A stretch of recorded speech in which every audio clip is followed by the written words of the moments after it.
Plus tard, un homme qui savait déjà comment tout cela se terminerait participera à ces recherches. Il marchera avec les volontaires dans les cours sombres, vérifiera les entrées d'immeubles, demandera aux passants s'ils ont vu le disparu et fera tout son possible pour paraître aussi inquiet que les autres. Mais cela viendra plus tard. Pour l'instant, il n'y a qu'un appel. Le matin du 3 février 2025, une femme a appelé le poste de police de Tcherniakovsk pour signaler que son fils de 7 ans, Danila Klebov, avait quitté la maison la veille au soir et n'était toujours pas rentré. Selon sa version, une dispute avait éclaté à la maison. On l'avait menacé de l'envoyer en pensionnat, il s'était vexé, avait pris 2000 roubles dans le portefeuille de sa mère et était parti. Il n'a même pas claqué la porte derrière lui. La nuit, l'hiver, des températures négatives dehors. Et ce n'est que le matin, plusieurs heures plus tard, qu'elle a décidé d'appeler la police.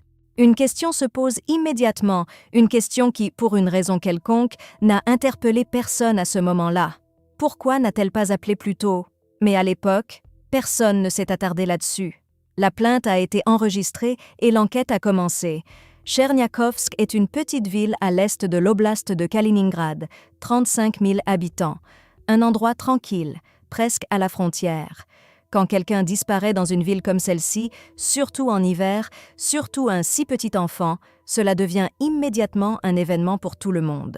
La police a commencé ses recherches. Des maîtres chiens et des patrouilles ont ratissé les cours et les zones environnantes, inspecté les caves, les bâtiments abandonnés, les complexes de garage. L'information sur la disparition s'est rapidement propagée sur les pages et les chats locaux et des habitants ordinaires ont presque immédiatement commencé à se joindre aux recherches. Mais à ce moment-là, personne ne pouvait prédire l'ampleur de ce qui allait suivre. En 24 heures, plus de 6000 personnes ont rejoint le chat de coordination des recherches créé en urgence. Pour une ville de 35 000 habitants, cela représente un résident sur 6. Un chiffre réel qui figurera plus tard dans tous les dossiers de cette affaire. Des avis de recherche ont été placardés sur les entrées d'immeubles, les arrêts de bus, les magasins, les poteaux au carrefour. Des volontaires, qui ne s'étaient jamais vus auparavant, se sont organisés en groupe et sont partis ratisser la ville du matin jusqu'à tard dans la nuit. Des inconnus frappaient à des portes étrangères et posaient toujours la même question. « N'auriez-vous pas vu Danila ?» Un avis de recherche avec sa photo a été diffusé dans toute la ville. Cheveux blonds, un sourire, en première année d'école, 7 ans. Cette annonce a été partagée des milliers de fois et a rapidement dépassé les limites de Tcherniakovsk. Un quartier général opérationnel a été mis en place, réunissant les autorités, la police et les volontaires. Les gens sortaient après leur journée de travail, prenaient des lampes de poche et s'enfonçaient dans l'obscurité. La ville entière ne vivait que pour une seule et unique question. Où est Danila? Et parmi ceux qui cherchaient, il y avait la mère et le beau-père. Ils marchaient avec les volontaires, assistaient aux réunions au quartier général et semblaient aussi perdus et abattus que tous les autres. Juste 2 personnes de plus qui voulaient aider. La mère et le beau-père ont fait leur déposition enregistrée, calmement et en détail. Leur version correspondait à ce que la mère avait raconté au téléphone le matin. Il pensait qu'il reviendrait de lui-même, mais il n'est pas revenu. L'histoire semblait parfaitement cohérente. Les détails étaient précis. La somme, la raison, l'heure, la séquence des événements. Qui irait inventer un détail sur 2000 roubles s'il mentait? À ce moment-là, les enquêteurs n'avaient aucune raison de douter. La photo qui circulait en ville créait une image bien définie. Un enfant vif, bien élevé, soigné, pas issu d'une famille à problème. Quelqu'un dont on prend soin et qu'on aime. Du moins, c'est ainsi que cela paraissait de l'extérieur. En public, Anastasia semblait abattue, parlait à voix basse. Elle répondait aux questions de manière laconique. Il marchait à côté d'elle. Il ne se cachait pas, ne restait pas silencieux. Il faisait exactement ce que font des parents normaux quand un membre de leur famille disparaît. Il cherchait. Il sortait avec les groupes de recherche, vérifiait des adresses. Il revenait au quartier général et repartait aussitôt. De l'extérieur, tout semblait exactement comme il se devait. Une famille en détresse, qui faisait tout son possible pour retrouver l'un des siens. Le 3 février dans la journée, alors que la ville ratissait encore les cours et les caves, une équipe d'enquêteurs est entrée dans l'appartement de la rue Komsomolskaya. Formellement, il s'agissait d'une inspection de routine du domicile dans le cadre des recherches. Mais en réalité, à ce moment-là, quelque chose clochait déjà. Ce que les enquêteurs ont découvert à l'intérieur n'a pas été révélé dans les documents publics, mais l'étape suivante en disait plus long que n'importe quel communiqué de presse. Le comité d'enquête a fait appel à un expert en criminalistique de Saint-Pétersbourg. Pas un expert de la direction locale, mais un membre du département de soutien criminalistique. Une telle mobilisation pour le cas d'un enfant de 7 ans qui, selon ses parents, se serait simplement vexé et aurait quitté la maison. Ce n'est pas la procédure habituelle pour une simple recherche. On fait appel à des maîtres chiens, on renforce les patrouilles, on demande les enregistrements des caméras. On ne fait venir des experts d'une autre région que lorsque l'on ne cherche plus une personne disparue, mais quelque chose de complètement différent. Le soir même, la direction du comité d'enquête de l'oblast de Kaliningrad a ouvert une affaire pénale, non pas pour recherche de personnes disparues, ni pour disparition inquiétante, mais directement pour un crime grave, passible d'une peine pouvant aller jusqu'à 20 ans de prison. Dès les premières heures, les enquêteurs n'ont pas cru à la version de la fugue. Et au lieu de continuer à fouiller les caves et les greniers, les enquêteurs ont commencé à travailler avec ceux qui étaient censés l'avoir perdu. Le soir du 3 février, la mère et le beau-père ont été placés dans des bureaux séparés. Jusqu'alors, ils étaient de rester constamment ensemble pendant les recherches, lors des échanges avec la police pour leur première déposition. Mais maintenant, ils étaient seuls, chacun derrière sa porte, chacun face à son propre enquêteur. C'est là que les divergences ont commencé. Selon le chef par intérim de la direction régionale du comité d'enquête, Dmitri Kanonerov, les parents ont été les tout premiers suspects. La raison, des contradictions dans leurs témoignages. Kanonerov n'a pas précisé publiquement la nature exacte de ces contradictions. Mais l'expression Quartern était très révélatrice. Ni les voisins, ni de simples passants. Mais bien ces deux personnes qui, toute la journée, avaient marché aux côtés des volontaires en montrant la photo de leur fils. Les enquêteurs se sont concentrés sur la mère. Ils ont travaillé sur elle pendant plusieurs heures d'affilée. Un interrogatoire après l'autre, des questions de précision, des retours sur les détails, des confrontations avec ce que le beau-père disait dans le bureau d'à côté. Plus tard, le comité d'enquête qualifiera ce travail de cote 2. Derrière cette formule administrative se cache une pression de plusieurs heures, exercée sur une femme dont il comprenait qu'elle n'était pas une mère écrasée par le chagrin, mais une personne qui cachait quelque chose. Après minuit, dans la nuit du 3 au 4 février, Anastasia a craqué. Elle a raconté aux enquêteurs que c'était le beau-père qui avait ôté la vie à Danila. Il n'y avait jamais eu de fugue, pas de 2000 roubles volés, pas d'écolier vexé parti dans la nuit d'hiver. Danila n'avait pas quitté l'appartement, il ne le pouvait pas. Il était déjà mort depuis plus de 24 heures. Toute l'histoire de la dispute et de l'internat avait été inventée de toutes pièces. La mise en scène s'est écroulée en moins d'une journée. Pendant que des milliers de personnes fouillaient les caves, deux enquêteurs, dans le calme de leur bureau, démontaient pièce par pièce l'histoire inventée par deux adultes. Anastasia a désigné le beau-père. Elle a dit que c'était lui. À ce moment-là, elle se présentait comme une victime. Une femme qui avait été intimidée et qui avait couvert le crime par peur. C'est ainsi que la situation se présentait cette nuit-là. Le beau-père a été arrêté dans la foulée. Il a confirmé les faits et a indiqué où chercher. Sergueï Gama, 42 ans, a fait des aveux complets, enregistrés en vidéo. Sur l'enregistrement, il est calme, parle d'une voix égale, sans aucune hystérie, comme s'il racontait l'histoire de quelqu'un d'autre, et non la sienne. Il a indiqué un endroit, une zone marécageuse dans les limites de la ville de Tcherniakovsk, tout près de leur domicile, à quelques pas de l'appartement de la rue Komsomolskaya. L'équipe d'enquête s'est rendue sur les lieux et a rapidement trouvé un sac poubelle à l'intérieur d'un autre sac. Dans le sac, des briques pour le lester, pour qu'il ne remonte pas à la surface. Un point d'eau, un marécage, la gadoue hivernale. Et l'homme qui avait déposé ça là se tenait au milieu des volontaires, prétendant lui aussi chercher. La vérification de ses dires sur place a tout confirmé. Ce qui a été découvert correspondait à ce qu'il avait raconté. Mais une question demeurait. Que s'était-il passé exactement dans l'appartement le soir du 1er février? Pourquoi Danila Treklebov, 7 ans, n'avait-il pas vu le jour se lever? La reconstitution de cette soirée se base sur les aveux de Gama lui-même et sur les données de l'enquête. Samedi 1er février, le soir. La mère n'est pas à la maison, elle est au travail. Dans l'appartement de la rue Komsomolskaya se trouvent le beau-père et les deux enfants, Danila, 7 ans, et sa sœur de 12 ans. Gama exige de Danila qu'il fasse des exercices de gymnastique. Lors de son interrogatoire filmé, il en parle calmement, comme d'un détail du quotidien. Danila n'obéissait pas.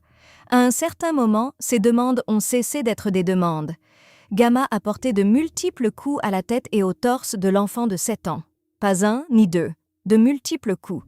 C'est exactement ce qui est indiqué dans le dossier. Ce n'est pas une gifle ni une tape. Un homme adulte de 42 ans contre un enfant de 7 ans qui refusait de faire des flexions. Sur ce qui s'est passé ensuite dans l'appartement, les documents publics ne disent rien. Sa sœur était-elle à proximité? A-t-elle entendu? A-t-elle vu? On l'ignore.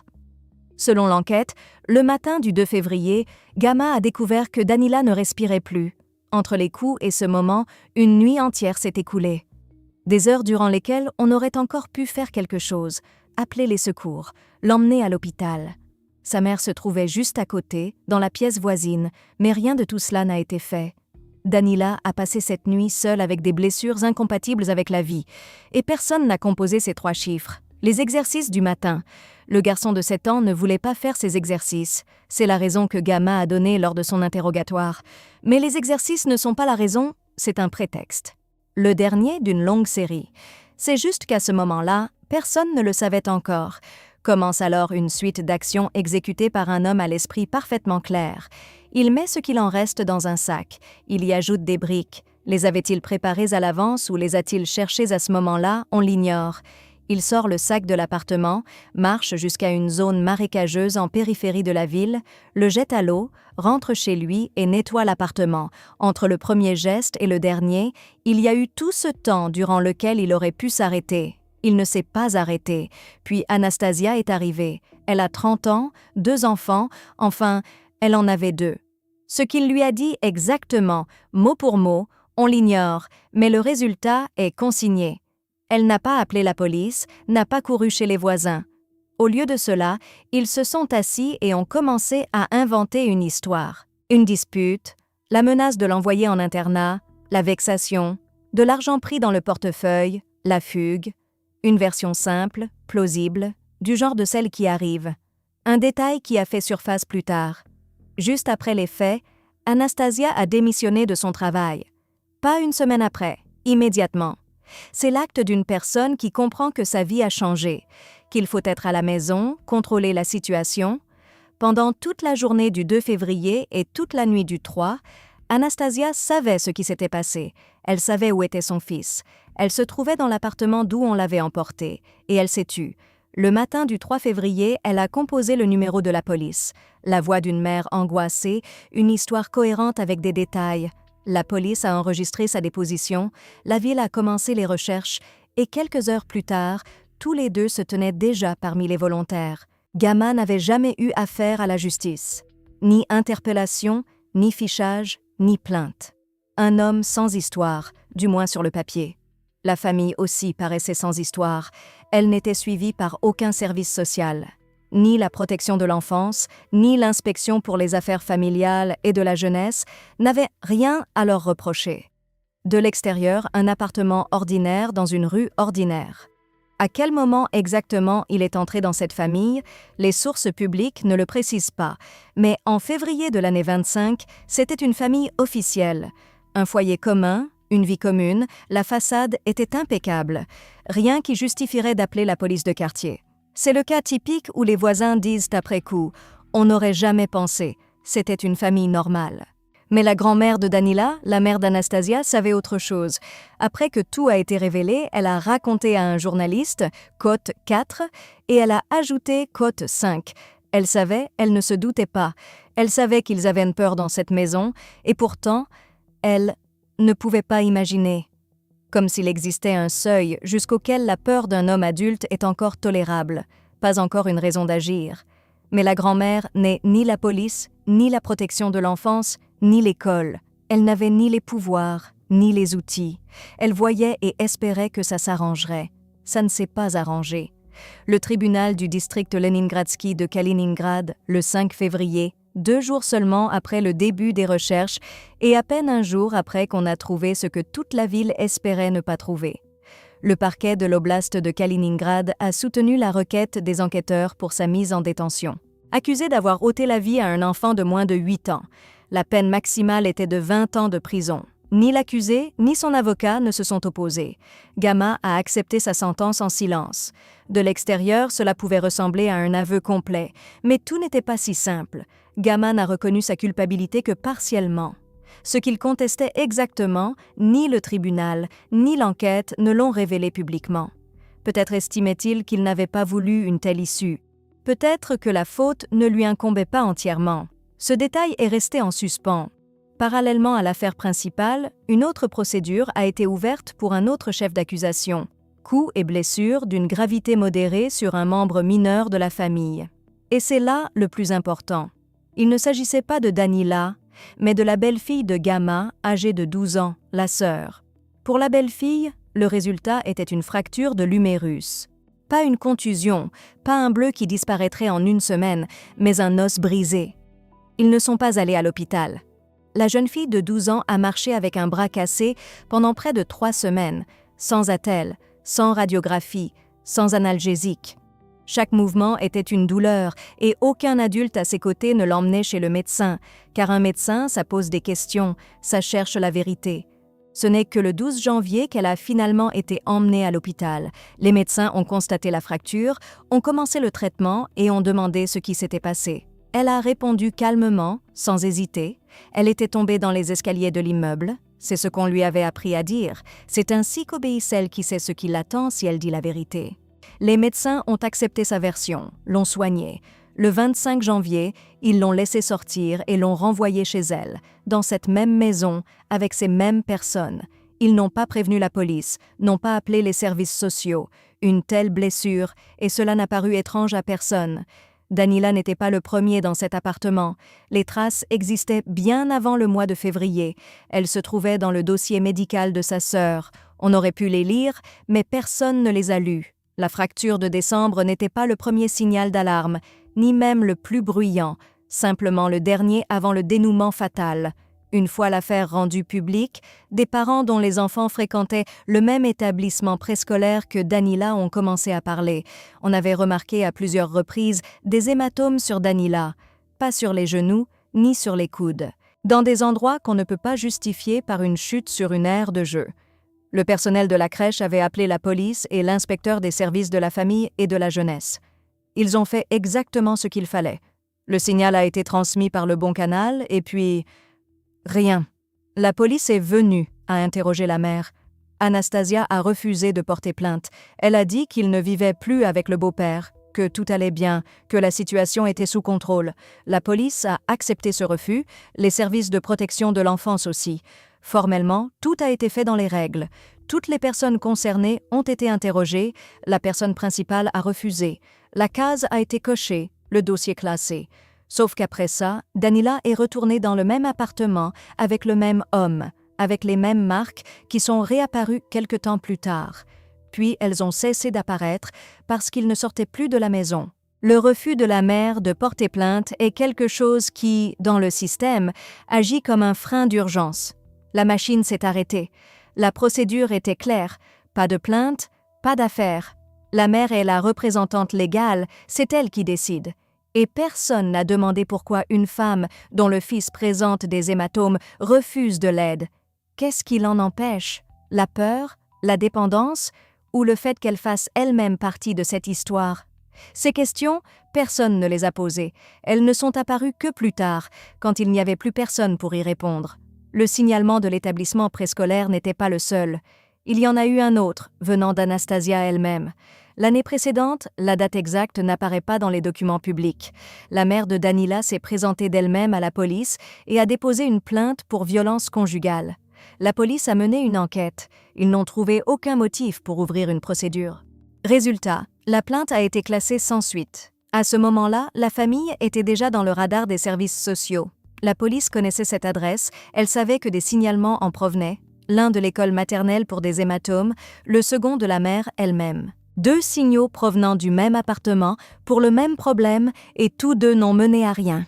La famille n'a pas été placée sous surveillance préventive, aucune nouvelle vérification n'a été ordonnée. L'inspecteur connaissait cette famille, mais ses connaissances n'ont pas suffi à empêcher quoi que ce soit. Sur le papier, rien ne se passe. La plainte d'Anastasia aujourd'hui, après l'arrestation et les accusations, prend une toute autre tournure. À l'époque, elle ressemblait à un appel à l'aide, mais maintenant la question se pose différemment. Était-ce un véritable cri de détresse ou une assurance, une toile de fond créée à l'avance? Quote 7, au cas où tout serait découvert. Il n'y a pas encore de réponse, mais la question est posée. Là où Danila était régulièrement vu par des adultes extérieurs, c'était à l'école. Il était en première année. Et à un moment donné, il a cessé de s'y rendre.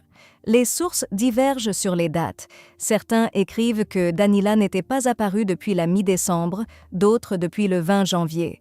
Mais le fait est incontestable. Au 1er février, il était absent depuis au moins 1 semaine et demie, voire 2. Probablement plus longtemps, la mère appelait les enseignants et disait que son fils était malade.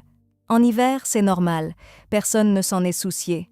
Aucun certificat médical n'a été fourni pendant tout ce temps.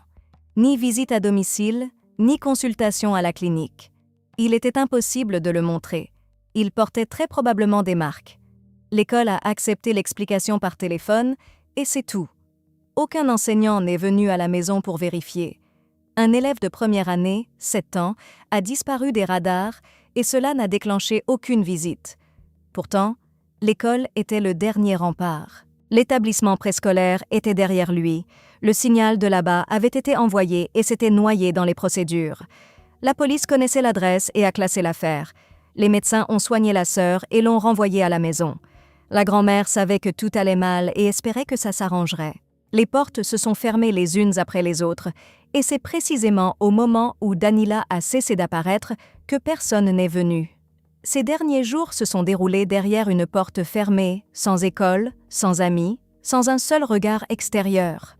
Les adieux ont eu lieu à la cathédrale de l'Archange Michaïl, l'église principale de la ville.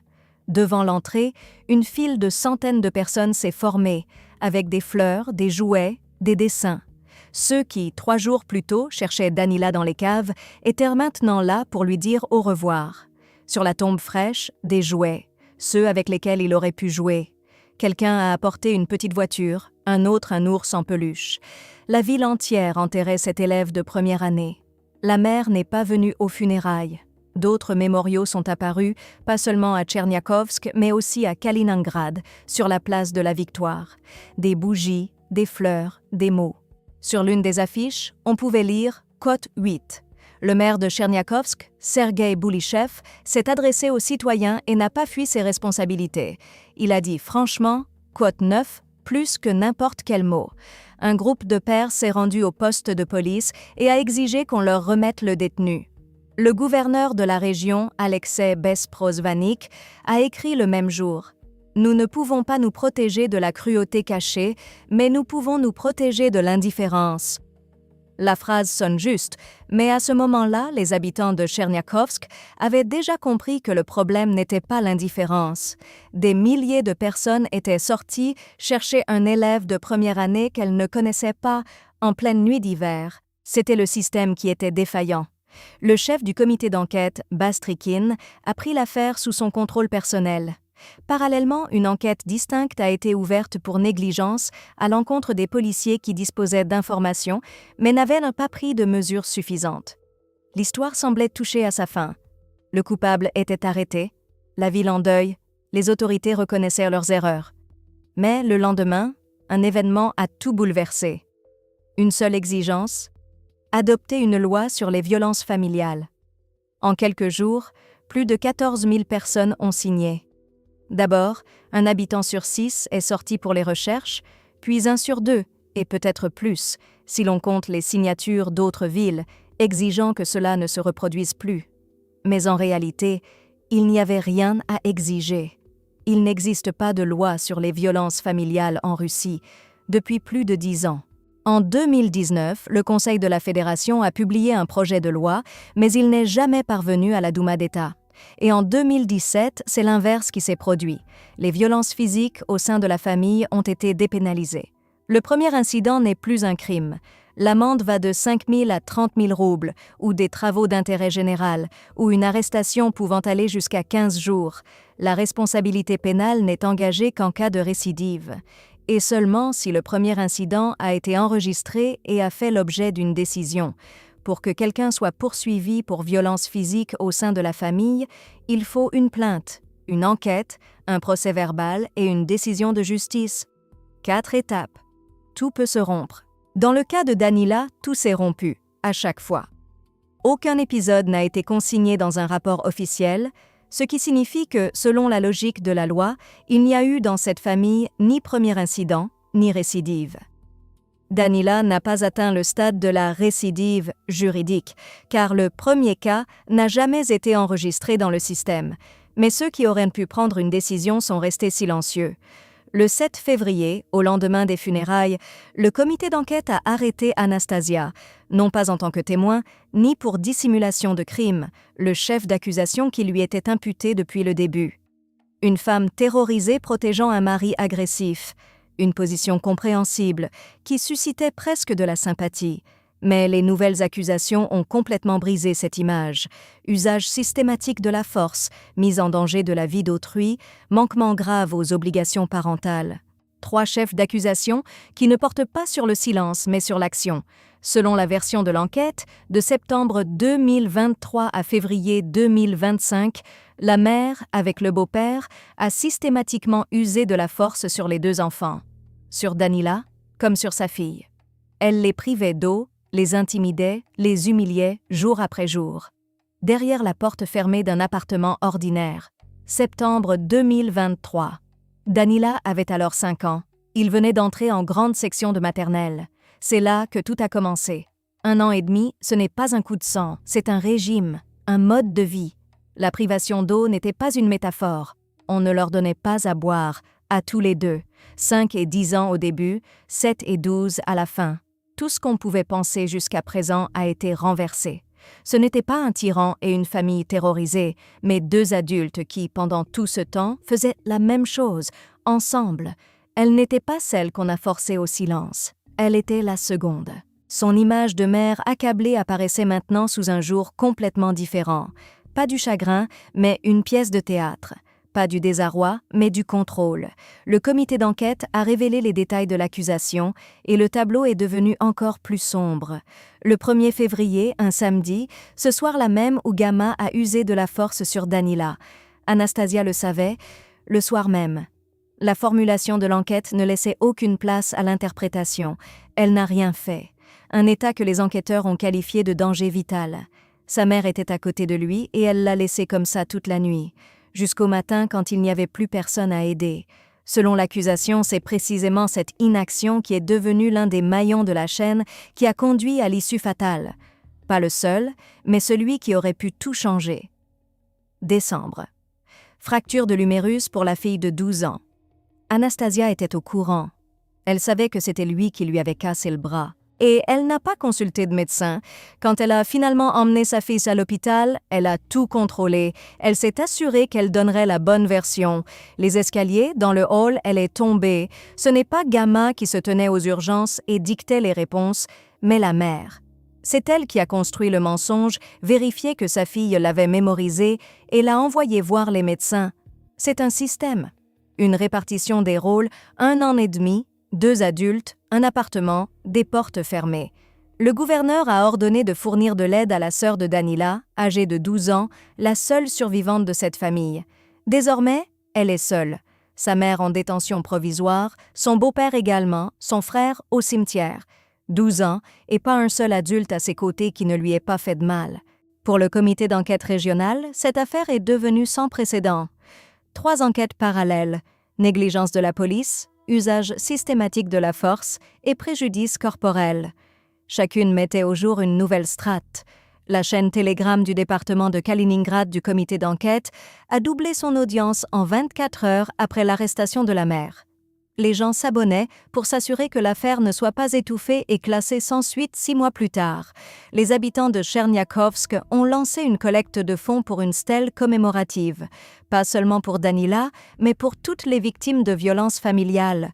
Il est prévu de l'installer dans le square de la rue Komsomolskaya, cette rue même. Le mécanisme a fonctionné, mais il s'est déclenché après. Après que tout soit déjà arrivé. La ville a fait tout ce qu'elle pouvait. La question est de savoir ce qui aurait pu être fait avant. 6000 personnes sont sorties chercher Danila Treklebov par une nuit d'hiver, un habitant de Cherniakovsk sur 6. Ils ont pris des lampes de poche et ont marché dans l'obscurité, frappant aux portes des inconnus. Des inconnus cherchaient un élève de CP qu'ils ne connaissaient pas, comme si c'était le leur. Parce que dans une ville de 35 000 habitants, personne n'est vraiment un inconnu. Mais il n'était plus là. Il gisait dans un marais, dans un sac lesté de briques, à quelques centaines de mètres de la maison. Et celui qui l'y avait mis se tenait parmi les personnes qui le cherchaient. Mais la véritable horreur de cette histoire ne réside pas dans cette soirée-là, ni dans le chargeur, ni dans les coups, ni dans le sac. Ce n'est que le point final. Le début de cette histoire remonte à 1 an et demi plus tôt. À partir de septembre 2023, 2 adultes ont fait subir à 2 enfants ce que l'enquête qualifiera d'usage systématique de la force, de privation d'eau, d'intimidation. Chaque jour, derrière la porte fermée d'un appartement ordinaire. Et pendant tout ce temps, des signaux d'alerte ont été émis. Chaque fois, ils parvenaient au bon endroit et chaque fois, les 5 maillons de la chaîne se brisaient. Chaque mot était prononcé exactement comme le voulait la procédure. Pas un de plus, pas un pas de côté. Mais personne n'est entré dans cet appartement quand il n'était pas encore trop tard. Stella n'entend pas derrière les portes closes. Ce sont les gens qui entendent. Chers spectateurs, nous vous appelons une fois de plus à ne pas rester indifférents. Si vous remarquez quelque chose d'anormal chez vos voisins ou peut-être chez des camarades de classe, s'il vous plaît, ne restez pas les bras croisés et réagissez. Si vous avez aimé cette vidéo, mettez un like et dites-nous ce que vous en pensez dans les commentaires. À bientôt.